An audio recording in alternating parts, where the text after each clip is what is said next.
Okay. Good evening, everyone. We are Erev, or almost Erev, Rosh Chodesh Nisan, which means we're going to have this class and next week, probably the only last two classes before Pesach.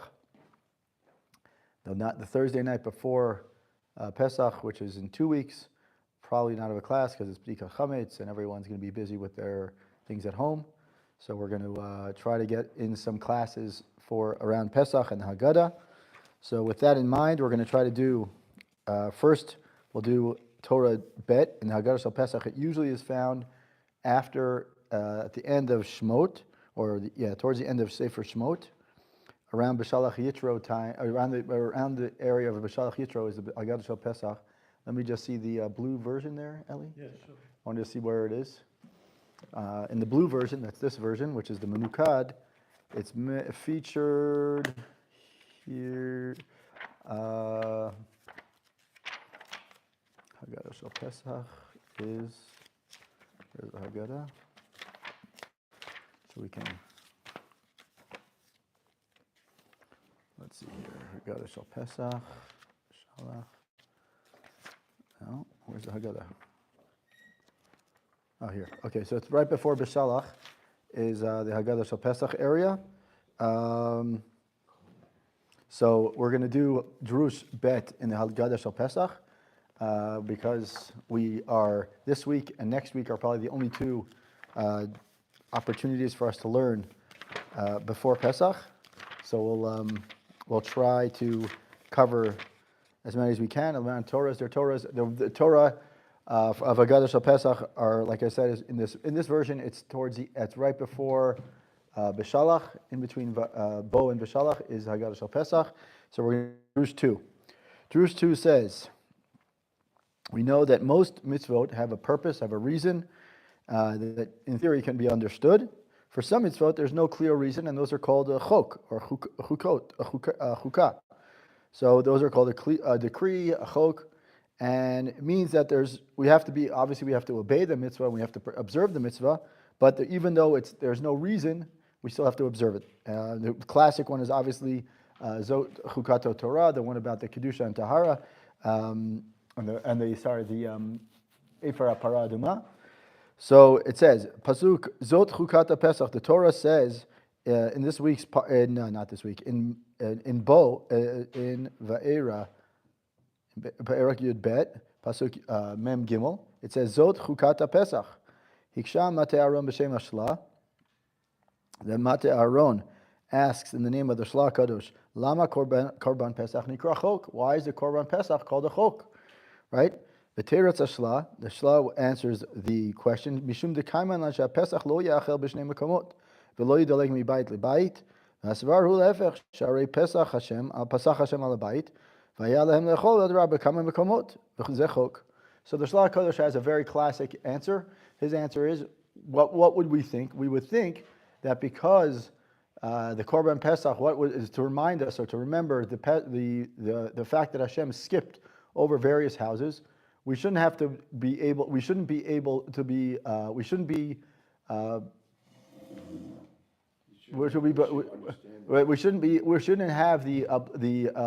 isur of moving around. Meaning, right now, the halacha is that you can't eat it in multiple houses. You can only eat it in one house. But if the mitzvah of if the Korban Pesach was really to remind us of the fact that Hashem skipped from house to house, right? So then maybe we should be able to eat it in multiple houses. Okay? So that's the Shla Kadosh answers the question. Obviously, we don't understand everything the Shla Kadosh says, but he says that this is the chok is that we don't understand the logic of the basic answer. The basic answer would be that we should be able to eat it move from house to house, but the halacha is that we can't, and that's the chok. And he says the Mate Aaron Viksha Rav Nizkar La'el. The Rav, that is the Mate Aaron, finds this difficult. Ki'im Zichron Hanes Hayam Mashad Mibayit Lebayit VaRag Bechor Mitzrayim Shaper Haylalanu Mibayit Lebayit. Right? He says if the miracle, if the idea of Korban Pesach is to commemorate the fact that the miracle that Hashem skipped from one Egyptian house to the next Egyptian house, right, and to kill all the different bechorot of the different houses, right, then indeed we would have more logical for us to skip from house to house eating the Pesach meat in, as the Shla says, achen, but it's not the case. So this is not the miracle, obviously, that we're being remembering. Zichron nesayal al shel Pesach al batei Mitzrayim, al batei Israel. Excuse me, v'Yisrael yashav beveito. V'tzivyatam atem lo titzu ish mipetach beito ad boker. So in fact, it's not that we're commemorating the fact that Hashem. We're in Jewish bet of Haggadah Shel Pesach. In the English ones, it's on page 649, 650. In the Hebrew ones, it's on right after Bo and before B'Shalach. And so the question is, it says Zot Chukat Pesach, and the question is, why is it called a Chukah? Chukah is something that we don't understand the reasoning, but we do it anyway. And so the Zera Shimshon starts by quoting the Mateh Aaron, who quotes the Shla. The Shla HaChodesh says that if indeed the mitzvah is to commemorate the fact that Hashem skipped from house to house, page 649. And it says, if indeed we're supposed to be the fact that Hashem skipped from house to house, as the Shla HaChodesh says, the Shla HaChodesh says that since what is the chok? What's the chok? What is the fact that it's difficult to understand? Since we don't understand, the ruling is that Hashem, right, meaning that it says, the halacha is in the Gemara in Pesachim says, the Gemara in Pesachim Daf Pei Vav says that we shouldn't skip from house to house eating the Pesach offering, meaning we should eat the Korban Pesach should be eaten in one place, sit down and enjoy it. And the question, the Shla HaKodesh says, I don't understand. The logic would be the opposite, right? The logic would be what's the whole mitzvah of, what was the whole story of Pesach? The story of Pesach was that Hashem skipped from house to house. And if he skipped from house to house, right? So then we should be eating it we should be able to eat it in multiple houses because we're trying to commemorate as best as possible the nace that happened. And the Shla HaKodesh says that's the chok. The chok is that we can't skip houses, but rather we have to eat in one place. That's the chok. Now the Matei Aaron says no, you got it all wrong, Shla HaKodesh. I don't know how you can say that, but he says the Shla HaKodesh got it all wrong. He says, I don't understand. The mitzvah of Korban Pesach is indeed, yes, he says, if we're trying to remember the miracle that Hashem skipped from house to house, it wasn't that he skipped from house to house of the Egyptians, he skipped from house to house of Bnei Israel, right? The fact that he skipped, he went Egyptian Bnei Israel. He was looking for Bnei Israel houses. He wasn't looking for the Egyptian houses. He was looking to find which house was which. And what is it? In proof of that, how does he prove that? He says the nace is that he went from house to house of the Bnei Israel, and the proof is that it says Atem lo tetzu mi'ish mipetach beito. Don't leave your house, right? So there, he says, and we were commanded, since we are commemorating the miracle that saved the Jewish people while they were inside their homes, right? Meaning that they were told, Hashem told them, stay in your home, don't leave, and don't start, jumping around looking for making sure everyone's okay or whatever it is, which you would think that maybe they could do. It's logical that we would have to eat the Pesach in one location. So there's no question. The Mateh Aaron is asking the Shla. He says, I don't understand. You're looking at it from the perspective of the Mitzrim. I'm looking at it. The Mateh Aaron is saying no. I'm looking at it from the perspective of Bnei Israel. The nace was that Hashem skipped from the Bnei Israel's house to the next Bnei Israel house. The fact that there were Mitzrim in between to kill the firstborns. The nace was that Hashem went from house to house and identified the Bnei Israel with the blood that was on their door and whatever it was. That was the mitzvah. Hashem said, put blood around your door and I'll know that you're the Jewish home and therefore I'll skip it. Right? That's the nace. The nace isn't that he skipped from Egyptian house to Egyptian house. In between that, in between there was a Jewish house, and that was the nace that he skipped over their house. So he says, of course, and I have proof, the Mateh Aaron says, Shla HaKodesh, what about the pasuk that says, don't leave your home? The pasuk says, Hashem tell Bnei Israel, don't leave your home that night. So it's not a kasha. Why would I even think, right, that the halacha should be otherwise, right? The Gemara says that we shouldn't leave your house that night, and you should eat the Korban Pesach in one place. Of course it does, because the pasuk says I should. That's it. End the story. Case closed. I don't understand. The original question is, why is it called a chok? If a reason is given. And the answer is, and I think it still applies. Yeah, it still applies. Yeah. I don't hear that I'm slugging. Look, 1 second. The original thinking was that if you have a svora, like Shlomo Melech thought, right, marrying wives, I could handle it. Then you're going to go and transgress. Right. Okay? So this second one is arguing on the svora in the first one. Right. But the fact is, of course, no. He hasn't slugged up the whole zot chukat. He's just slugging up. He's slugging up. He's asking the question about the svara of the Shla HaKodesh. He's not asking. Matter. You know why it doesn't matter to me? I'm just saying once you give a reason for something, then it's no longer a chok. that's why people say you don't have to kashrus, Right. because, we don't worry about trichinosis anymore. Right. And kashrus is not, it's not a hoke, is it? No, it's not a chok. But Okay, but you can see the reasoning. Absolutely. Whether you agree with his svara or not, maybe we should be like them and we should jump over that and be even bigger commemoration. Okay, you don't agree, but as soon as you give a time, you give a reason, you see what people do. It happens with kashrus. Right, so that's- it's not, I don't hear about slugging the original. The question- no, What was your reason? The original kasha was, it's not a hope because it gives a reason. Right. And the answer is, it is a hope because you don't want things to be anybody. So he says, let's go back again. We'll go back again. He says, what is the both? Let's say why he's asking the question, why is it even considered a chok at all? Both of them are asking, why is it considered a chok? Like you said, once there's a reason, there's no more chok. It's not a chok anymore. Then, if that's the case, then I have a bigger question. If that's the case, if we consider Pesach a chok, then there's no reason. Right? But if we say that it's not a chok, then why does it say zot chukat Torah Pesach? Right? So that's the question. One way or the other, we have a question. Either we say whatever the reason, whether it's because they skipped the Egyptians or they skipped the Jews, it makes no difference. I have a reason. Then it shouldn't be using the word chok. I'll be honest with you, I just thought of a great answer, but it depends how you define chok. He's going to get to that. He's going to get to it. He's going to get Just to it. throw this out. Yeah. Okay? The mishpatim asvordik. In a society, you'd make a halacha, don't kill, don't steal, But to have a korban pesach, it's not something you would decree. Right. And that's the thing. We always assume Hulk is this has a reason, this doesn't have a reason, and now that's an umdana that we're going to upslug. Right. Yeah, he's going to get to that point. There we go. Okay. He's going to get to something like very similar to that. So he says, now he says, like I said, the simple reading of the pasuk says, "Don't leave your house." So then it's very clear that according to the Matei Aaron, who was asking the question against the Shla, he's saying the Matei Aaron says, I don't understand why the Shla is such a big problem. And Matei Aaron says, the pasuk says, don't leave your house. The end of story, case closed, right? And in fact, the pasuk says, what does the pasuk say? This korban Pesach is to remind us of the fact that Hashem skipped over various houses.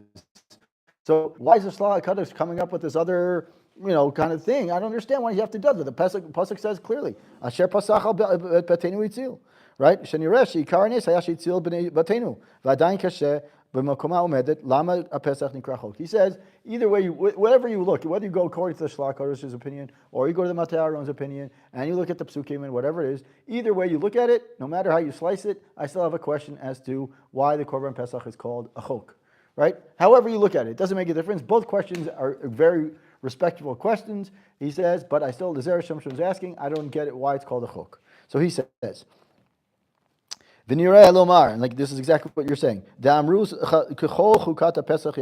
pasuk, the Gemara in Pesachim Daf Tzadi Hey Amud Aleph says that when it says like all kechol chukat Pesach yasu oto v'chein b'chol chukotav the chukah hainu mitzvot shebegufo chukah hainu mitzvot shebegufo chukah refers to mitzvot that are intrinsic to the Pesach to the korban Pesach itself. Gaon al tachlu mimenu v'shal ki mitzali yesh v'achinuch natantam lama tzivah kaduv shapesach yochlal oto tzli yesh lefi shamachal basar tzli hu machal malachim v'asarim. Right, so he says, like you said, we have to understand what it means. What's a chok? The chok in this case doesn't mean as something that we don't have an answer to necessarily. In this case, we're defining chok as let's call it a general term for all the mitzvot that fall under the umbrella of korban Pesach, or of Pesach, the mitzvah of Pesach. Nowadays, we would call it chok would be seder, clean your house for Pesach, making sure you don't have chametz, eating matzah. All of these things are called under the fall. It would be, let's call it chok Pesach, and all the mitzvot of Pesach would fall underneath it. And he's saying the same thing. He's saying is chok kechol, and he brings the proof. The proof is from the Gemara in Pesachim that says kechol chukata Pesach. All the laws, if you will, the way I would understand, he says all the decrees or the chukot Pesach, right? Chukah refers to all the mitzvot that are intrinsic part of korban Pesach. That's right. So, like, what does that mean? In the korban Pesach case, we can't eat. We can't have it. You have to do it open fire, right? You have to stick a spit of the rimon in through the pomegranate stick through the thing, right? There's a whole list of mitzvot that you have to make sure that your korban Pesach is actually a korban. It has to be roasted. It can't be started. You can't start doing like this whole fancy thing to it, right? So he's saying is the Sefer Chinuch says Why did Hashem command us that the Pesach should be eaten open on an open fire? Because open fire, the meat that was must be roasted, because roasted meat is considered eaten by kings. Since we went out of Egypt, out of Mitzrayim, and we were now free, we want to eat like kings. So that's the reasoning behind why we eat it roasted, according to the Sefer HaChinuch, is because that's the way real kings eat it. I don't know if that's the case, but let's just say it is. Right? I guess the truth is when we go out, what? Kachaya. Right. The truth is when you go out, do you think about it? Right. When you go out, when you want to have a nice meal, you go to a meat restaurant, you get a piece of steak. Right. So a piece of steak does not necessarily cooked any differently today than it was 1,000 years ago. It's just it was nicely barbecued, nicely. So anyway, so he says that's the reasoning behind it. But like Reuven said, that the way we understand chok is different. Chok, we usually understand chok as something that we don't understand the reasoning before. Here, the Zera Shimshon is saying is that chok refers to not necessarily something that we don't have reasoning for, but it's a more generic term for all the mitzvot that are fall under the category of Korban Pesach. Now he says we have a problem with he says according to the Sefer HaChinuch, who says that the reason why we eat sli esh is because that's the way that the kings ate their meat. Where he says, but we have a problem with the Sefer HaChinuch. We're learning HaChodesh Shel Pesach Ot Bet. It's on page 651, if in the English, if you're looking at it. Right, it's like the second line of the top, right? The feet times kasher. So he says, right? If we know that every korban has what? Every korban, and every korban, we're supposed to eat it, right? You're supposed to eat it like the king, and eat it in the way the kings eat it, right? According to the Sefer HaChinuch, which says that the meat should be only roasted, and yet we maintain if you look at so he says, if you look at the Gemara and Gemara in Zvachim says that we're supposed to eat it like kings. We're supposed to eat the meat of korbanot like kings. And in fact, the Gemara says there that Kohanim, if they want to eat their piece of meat that they get from the korbanot, and they want to decide to add mustard to it, or they want to soak it in something or anything like that after it's been cooked, they have no problem. But here specifically, we have to eat it roasted and only roasted. So he says, I don't understand. Right? If we're trying to eat it like kings, then what should we be doing? We should be able to do what? Eat it the way you want. Exactly. If I wanted filet mignon, I want filet mignon. Don't start telling me that I have to eat it roasted. Right? If I'm supposed to be like a king, right? That's what he's asking. Right? He's asking is if we're supposed to be like kings, right? If I'm supposed to eat it like a king. Then I understand. But in theory, what he's basically saying is that this is another reason why it's called a cloak. Right. So you shouldn't make any of these. Exactly. That's exactly what he's going to get to. So he says, why is this one specifically called a chok? If it's really, he's trying to understand what this term chok means here versus other places. And what he's saying is, I have another way to disprove, if you will, or maybe prove more correctly. How do I prove that in this case, chok means like a generic term of all the mitzvot associated to it? Because if I'm trying to say that Korban Pesach is meant to be like kings, like according to the Sefer HaChinuch, we're supposed to be like kings because we left Mitzrayim.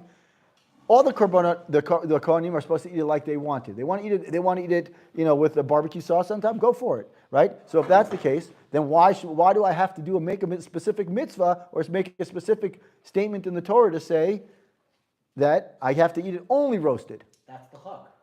So that's what he's going to.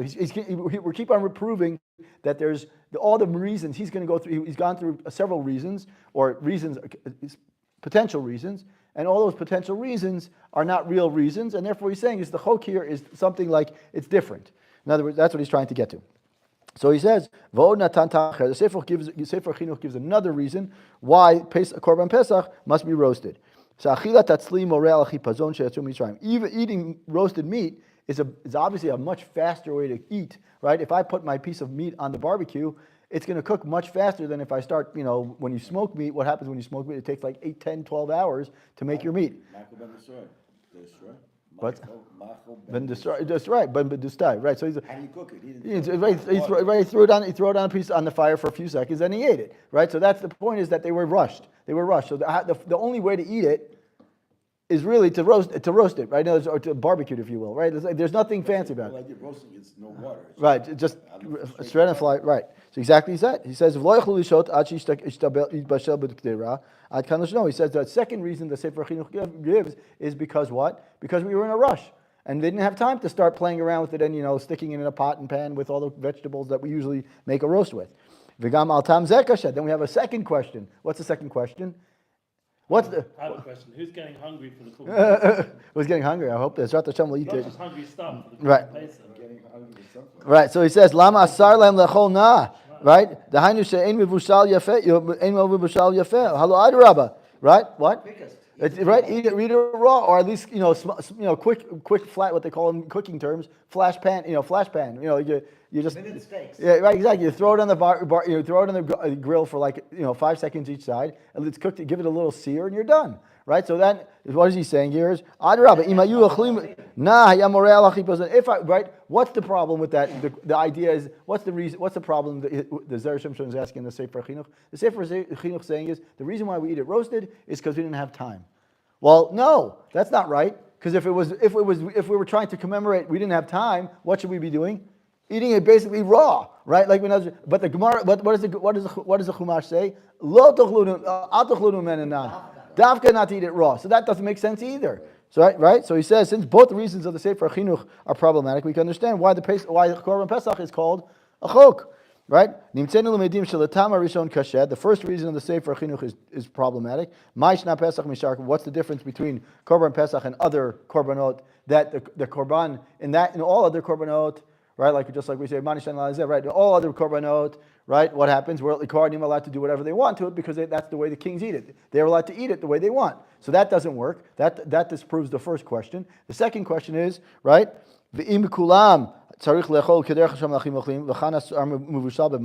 Right, so and all the other places we could allowed to eat it like kings, right? So why the Korban Pesach get singled out? That it's prohibited for us to eat it in water or with juices or whatever it is.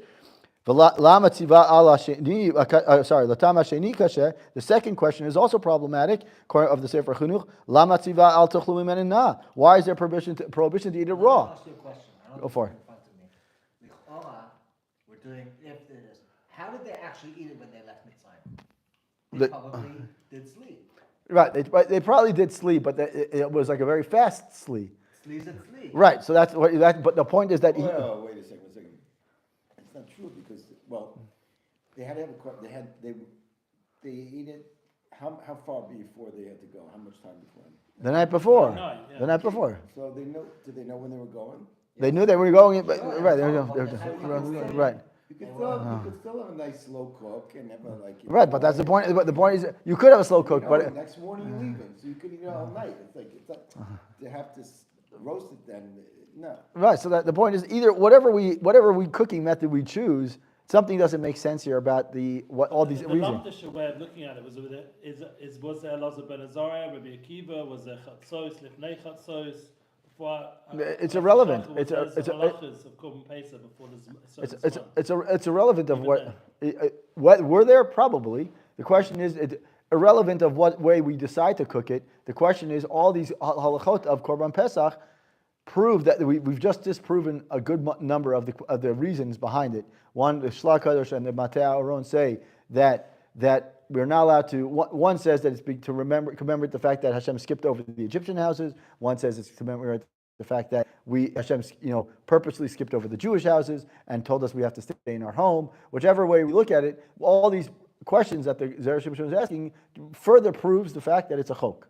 Right? He further proves that, and he says, "Mishum hachi nikra korban pesach chok she'en botam nachon." Since we are lacking a good reason, meaning there's no hard proof answer. Every answer we give, we can disprove it. All right? That's like I learned with my son this week for his Gemara test in Gemara in Megillah, and it says gives 5 tashmas, 5 different reasons potentially as to why when you want to sell an old Sefer Torah to buy a new one, and 5 different reasons as to why we can't. Right? And every one of them gets disproved. So the same thing here. The Zera Shimshon is saying is every reason that I've given so far, I can disprove. Every reason that the Chachamim that he in his time, Shlach HaKadosh, Matei Aaron, the Sefer Chinuch, all these reasons don't make sense because they couldn't disprove them in some way. V'od yesh omar. That's the hook. That is the chok, exactly. His answer is, no matter what answer I give, I can disprove it, and therefore it's a chok. The chok is that there's no real one good reason as to why why the Korban Pesach, and that's why it's called a chok. In other words, the Korban Pesach is, Hashem told us to do it, and that's why we do it. End of story. And whatever reasons we try to give it a nice touch to it, that's nice, but it's not the reason. There's no reason for it. It should be really the chok. That's the chok. Why does Hashem tell us to eat the one animal that we know that the Egyptians used as their god or whatever you want to call it? That's the chok. The chok is Hashem told us to do it. End of story. We can't stand. Is it nice to say that maybe we're trying to spite them? Yeah, it's nice to say that, but it's not the reason. Otherwise, Hashem would have said, "I'm trying to spite them." He's not saying that, and therefore, it's not. We don't say that. The very first approach was to say that it has, if I understand correctly, there has to be a chok, because even though the Torah might give a reason, you might end up going against Shlomo did, right? You might be going against the Torah based on your swore. That was the first approach, right? Yeah, the Shlach HaChodesh is saying that it's not. It's going again. In other words, what he's saying is, why is it called the chok? Because the first place, right? We know that in we know the Shlach HaChodesh says we're not allowed to eat in two different places, right? But he says the logic would say is we should be able to eat in two places. Right. So you might because your faulty logic go against the right. Okay. Right. And the second approach is just stop shrugging. We want to say there's no real time, so right. Okay. So now he says another reason. This is a nice little extra, more like I'll call it a Kabbalistic reason, but we'll give it anyway. So he says, we can give another answer. The merit of the two mitzvot that we did, Nigalu Yisrael b'Mitzrayim. What are the two mitzvot? Dam Pesach and Dam Milah. Right? The two. As we said in many places, but the Psukim also say, what are the two places? What are the two mitzvot that we know of besides the Tuma and Tara or the Chok or Paraduma? Right. Milah.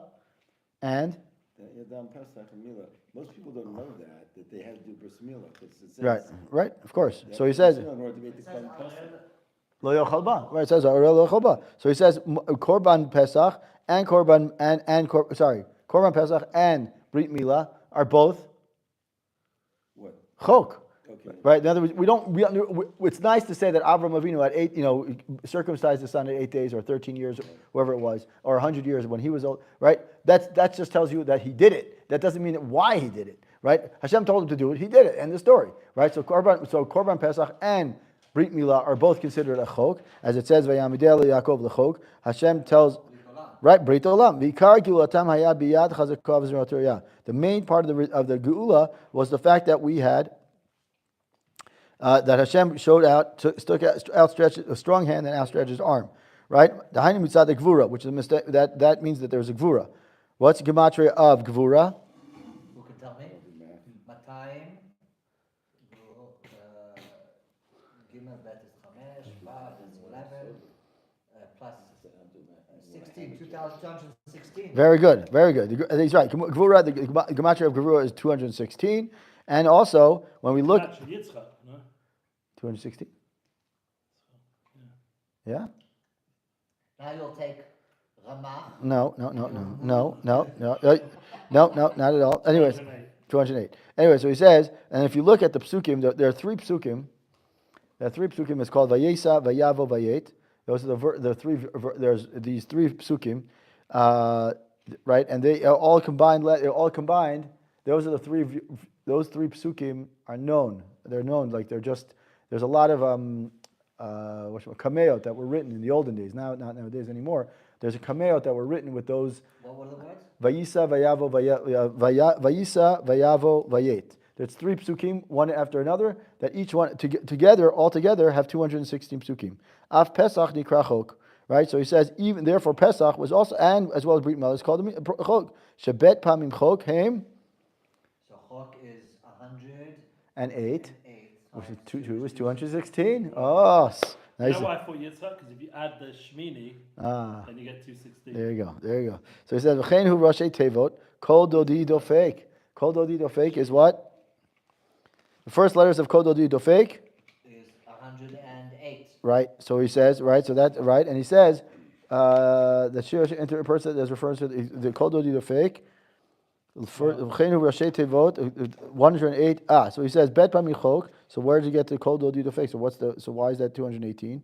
What do you mean? Oh, sorry. The And same. kol dodi Right. Kol dodi dofek is also the same as chok, meaning kol dodi dofek is specifically the Mekubalim say that kol dodi dofek and the Shir Hashirim in general, that this specific pasuk kol dodi dofek is talking about Yetziat Mitzrayim.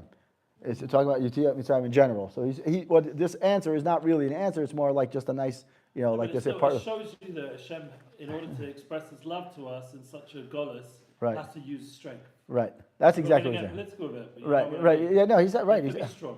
right. Yeah. Of course. So he's saying what in general if I had to summarize Torah number 2 is that we know that the Korban Pesach is called the chok. Right, that as Jews we don't really understand that there's like a basically we can't really find a good answer for the mitzvah. Meaning, right, Hashem told us to do it. That's it. Shalash Kodesh says that's called the chok because we can't understand why the Pesach the korban itself must be in one place when we should, in theory, say we should be able to eat it in 2, 3, whatever. Right? 1 second. Right? Then he says the Matar Aaron obviously rejects that opinion and he says no. Right? So then the Zera Shimshon says that the chok is because we can't fully understand why the meat must be roasted. Right? Sefer Chinuch offers 2 opinions. Right? Opinion number 1, roasted meat is the food of royalty, and if it's a food of royalty, then what? Then we're like Memelachim.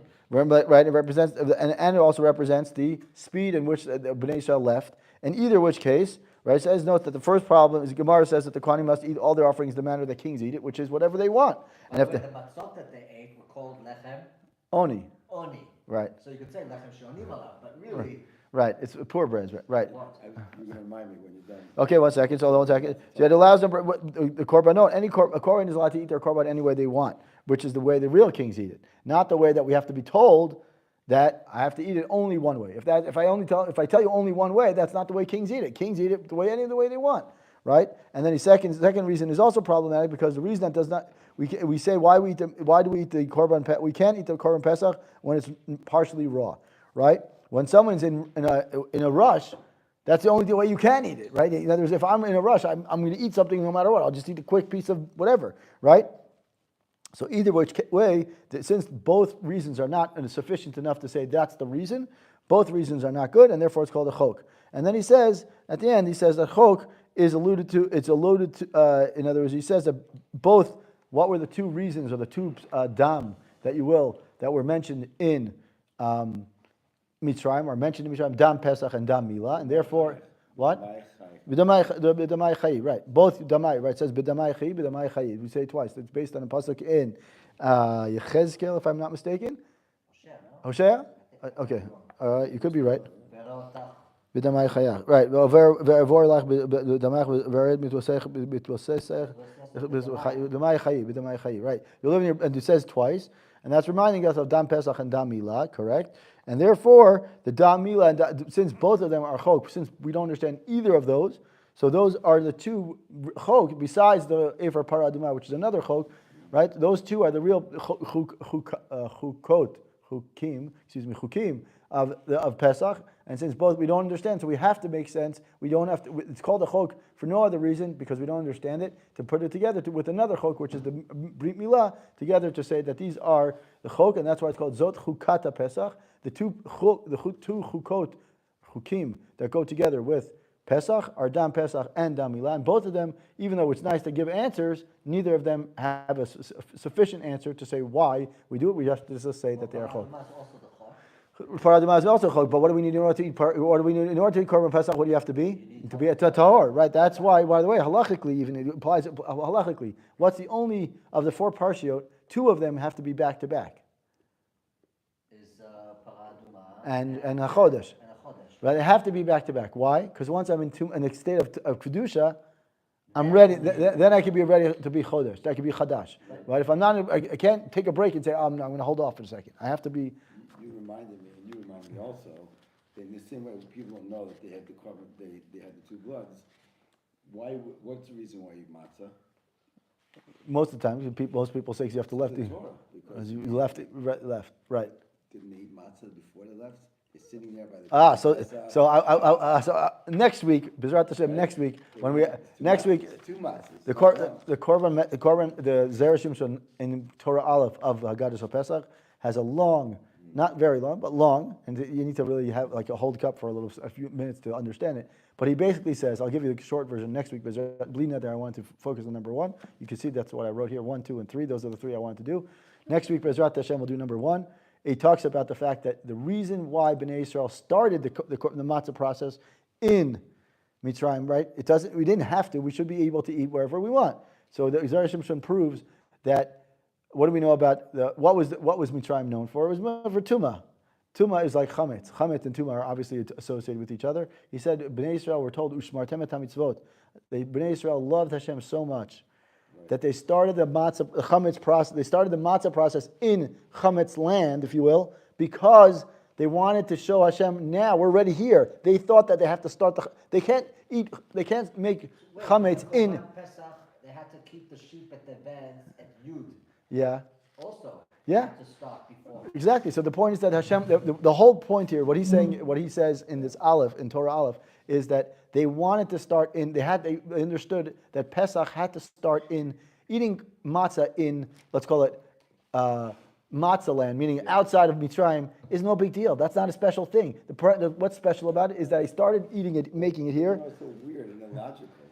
It's because they had the time to eat the Korban Pesach. Right. They were sitting there at the dam, they were right. waiting, and they could have had all this lechem, all this. They had the time for the bread to rise. No, but they purposely didn't make it rise because they didn't want. You always think, to commemorate right now, but right. You could have he asked that question. He asked that question. The bread in the, he asked that question. He says, "I understand. They started making the matzah. It's called ugot matzah. Ugot matzah. Like they knew about it. Right. So we're gonna. So Hashem. So in fact, the Zera Shimshon says at the end of that Torah, he says specifically that the Bnei Israel started the process of eating. They made chametz. They made matzah in chametz land. Meaning in I call it in chametz land. That's why. They started eating matzah, preparing the matzah in Mitzrayim, like the chametz land, right? I call it. Like my friend in the yeshiva used to call Goy Town or something. Right. So anyway, they started doing there because they love Hashem so much. They wanted to already show Hashem that we're ready. We want to prove to Hashem, and that's why. What would the logic be? The very simple logic is. Hold on a second. He says, "What's the logic?" The logic is very simple. He says, "I can understand why Bnei Israel had to eat matzah in those days, but that only applies when I'm doing a galut, right? Galut to geula. Nowadays we're all in galut. So then what? I shouldn't have to eat matzah." So he says, no. Their reasoning is the galut to geula, right? So they're right. But there's a second reason why we eat matzah. The second reason is to show Hashem that we still love you.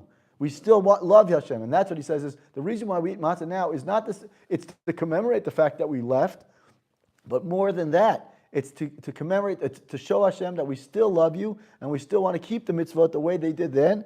And that's going to remind Hashem that even though we're still in galut, nowadays we're eating it to remind us, Hashem, take us out. There's actually, the Zera Shimshon talks about two elements, the symbolism. One is the sumirah and one is the asitol. Right. But I wanted to say, like, who told them that they're going to be matzah? Right? Like, but what do you mean? Hashem told them before they left Mitzrayim, he said, eat matzah. That's his question. His first question on Torah Aleph is, I don't understand why he asked the question on the Haggadah. Rephrased it. He asked the question on the Haggadah. The Haggadah says, why do we eat matzah? Right. Why do we eat matzah? Because we didn't have time to leave Mitzrayim. Right. That's not right.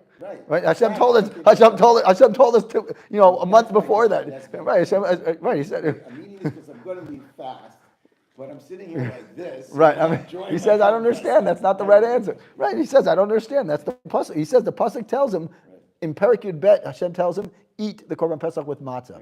Okay, so then why do I have to remember the fact that I take it out quickly? No, it's the reason why I took it out quickly is because Bnei Israel, even when they were made the dough the night before, they made sure that it never rose. That was the point. The point is Bnei Israel wanted to show Hashem how much they love Hashem. Bnei Israel was saying, Hashem, we want to start the process now, and when we finish the matzah outside, we're starting it in chametz to prove to you. Question. Was it say clearly in the Chumash that they have to eat, they have to do a bris milah beforehand? It says kol areh lo yachal bo. Beforehand. Yeah. No. Before they make. When was that mitzvah given? We got it by Har Sinai. No. Does it? No. Moshe says clearly to Moshe, tell them they have to. Yeah. Okay, and it also said eat matzah. Yes, that's the Chumash. Yeah. I'll prove it. I'll prove it to you. I learned this on Tuesday. That's why I know. You don't have to prove it, No. It's Parak Yud Bet, Pasuk Tet Zayin. It's here. I remember looking it up the other day, and that's why I remember it. So it says here, Pasuk.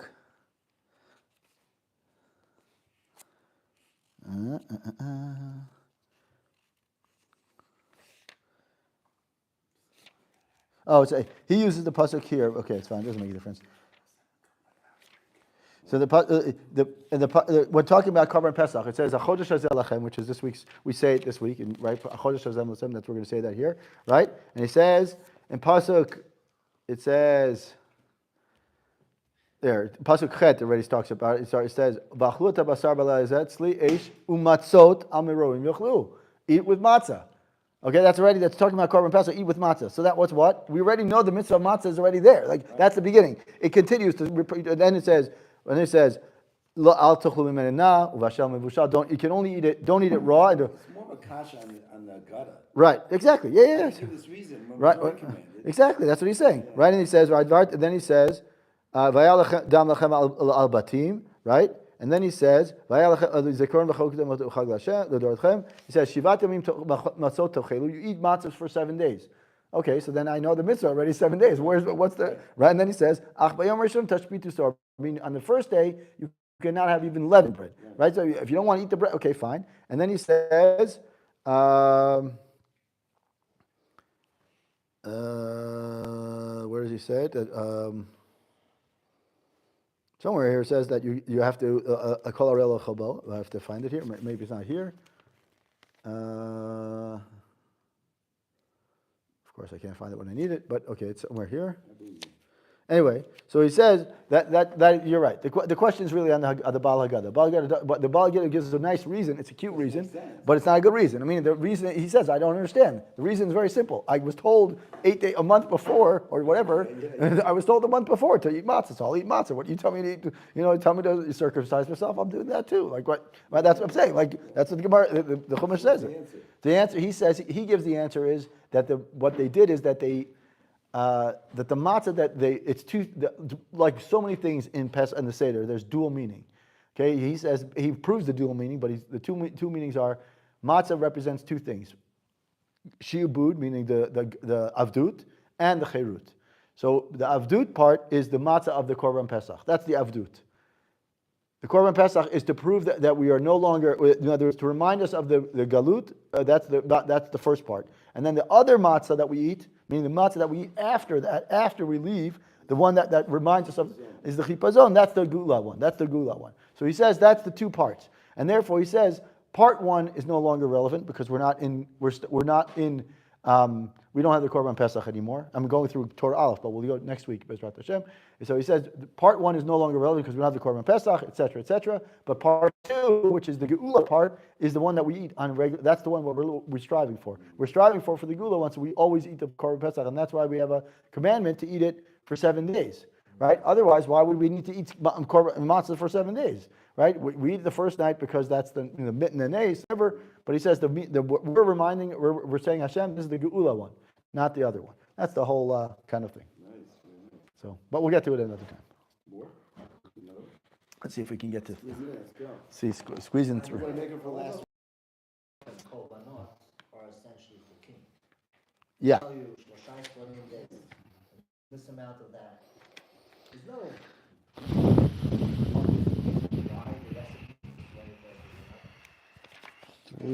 By the way, I think I read from Mr. Shalom that chok doesn't mean that there's no reason. It means that we don't know the reason. Right. Right. God doesn't want us to know the reason. I have to find it. Hold on. Have you ever met somebody that says they don't hold a kosher because trichinosis doesn't fly anymore? What? Trichinosis is trichinosis. Right. The whole thing, the reason why we, describe this reason for health reasons, right? It's the same thing like turning on a light. It's not work. Work is it? So I can turn it on. In those days, it was work to make a fire. Let's see if I can find a short one.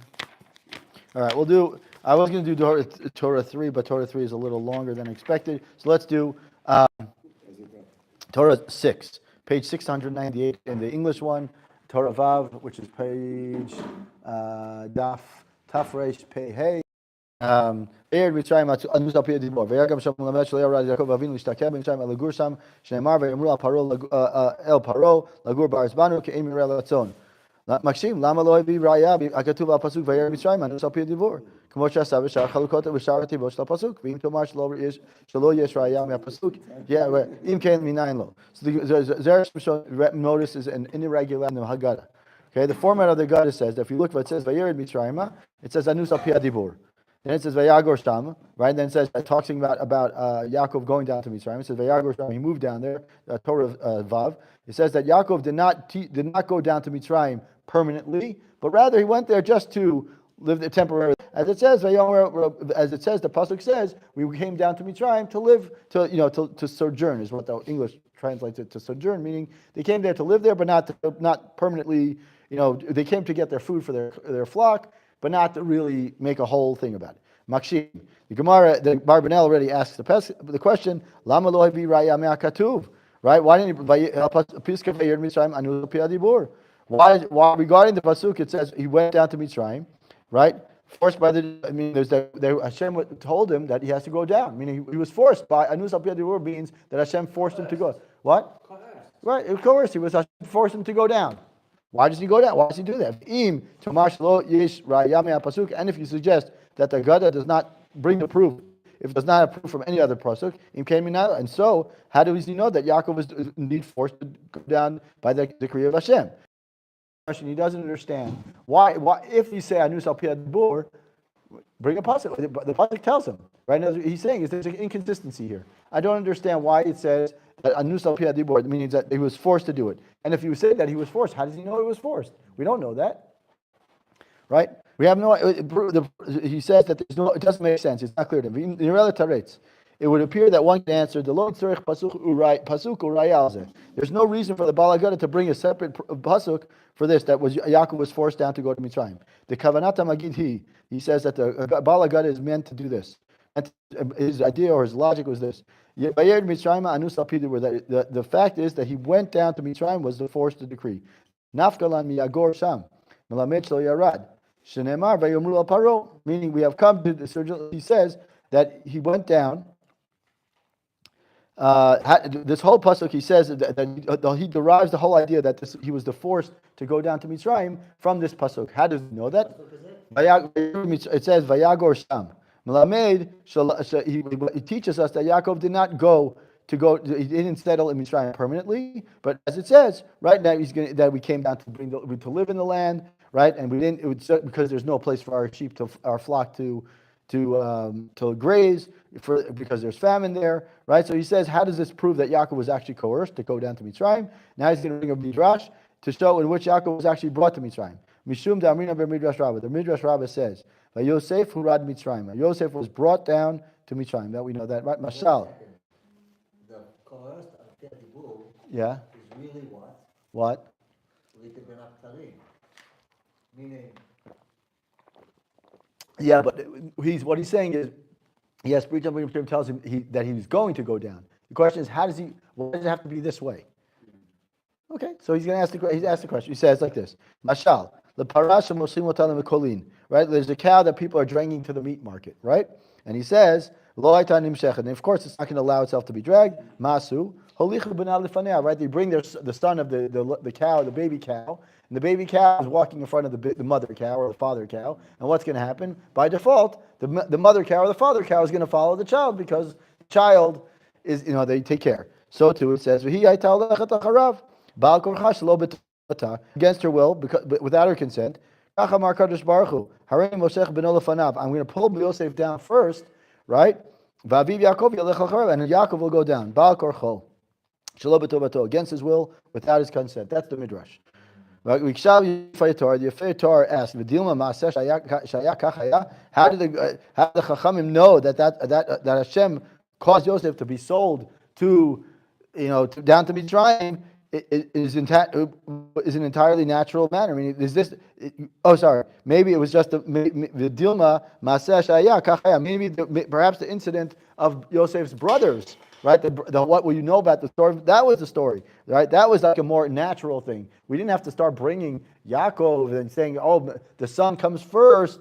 since the son comes first, the father is going to follow, right? Maybe we just know it should be Shvil Shachav Machur Yosef Bechet V'Avon, right? We know that the brothers of Yosef sold him sinfully. Shalom Midat U'Ritzon HaKadosh Baruch Hu. It was not, Hashem did not intend, quote unquote, whatever that means. Hashem did not intend that the brothers start selling Yosef, and there was definitely something not right with what they did, right? So he says, it emerged, quote unquote, incidentally or accidentally, if you will. That Yaakov was forced down. So he brings the Torah saying is that this whole thing is that how do we say that Yaakov was willingly went down? Maybe we just say the whole story of the brothers selling Yosef is really what caused it. It's not this whole nice mashal that the father follows the son, and that's the whole mashal. Maybe that's not the reason. This is why it says the Bala Gada says that when it says Vayered Mitzrayim Anus, it was by divine decree. Vim Tomar Hakol Hayad Derech Mikra. And if then God forbid we should say that it all happened incidentally. How do we know that Yaakov was forced by divine decree to go into Mitzrayim? Right? That's why the Bala Gada says, right, the next thing he says is the next tells us that Yaakov did not go down to settle in Mitzrayim. There is proof that Hashem forced Yaakov to go down. If it was all incidental, Yaakov could have just returned. Meaning what he's saying is that the Bala Gada purposely brought this proof. First he said, Hashem decreed it. Right, and then it says, just to show us that had he done it, it proves that Hashem forced Yaakov to come down to Mitzrayim. Because if it was really just incidental, then Yaakov would have done what? He should just come when famine was over. What should he have done? Gone back up to Eretz Yisrael. Why did he have to settle in Mitzrayim a little bit more permanently? Rather, to prove to us that everything was according to Hashem's plan, that Yaakov go down to Mitzrayim this way. The fact that Yaakov eventually remained in Mitzrayim, despite his clear intention to remain there only until the famine was over, was obviously what Hashem was trying to do, cause him to change his mind. Thus, we realize that Yaakov's actual descent must also have been according to Hashem's decision. Although it seems as though Yaakov went down to Yosef in Mitzrayim, right? The reverse is actually the case. Yosef led Yaakov there. Since Hashem wanted to bring Yaakov to Mitzrayim, he arranged that Yosef be there first. Meaning, what he's saying is that the Bala Gada, Anus al Pir Dibor, he's saying is, yes, it was Anus al Pir Dibor, that this is the way it goes. Even though we think that Yaakov went, he went down to Mitzrayim just to break the famine. No, indeed, he went down because Yosef started, Vayir Mitzrayim, right? It says Anus al Pir Dibor, right? It was forced by Hashem. And then Hashem created the situation in which he continued to live there even after the famine was over. Otherwise, he would have said, once the famine is over, he goes back up. As we say, why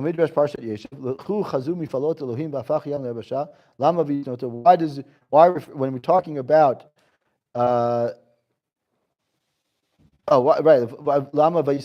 referring to when we says if we look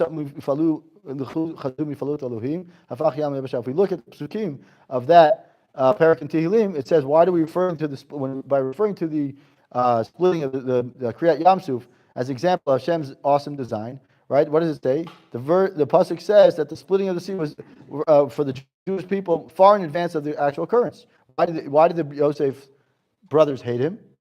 So that the sea would eventually before them. From here is clear. He says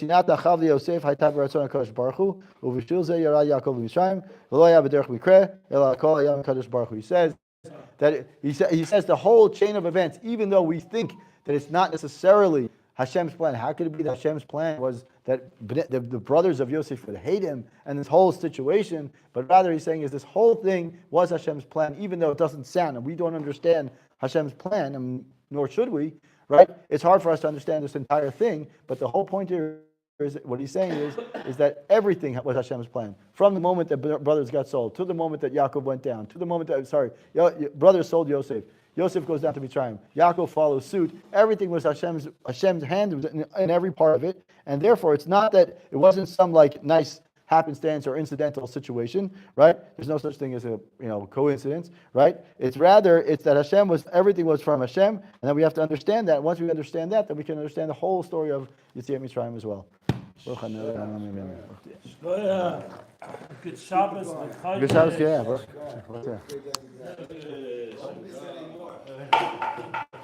I was making matzah last week. It wasn't. I was just not making. It's my annual matzah baking with.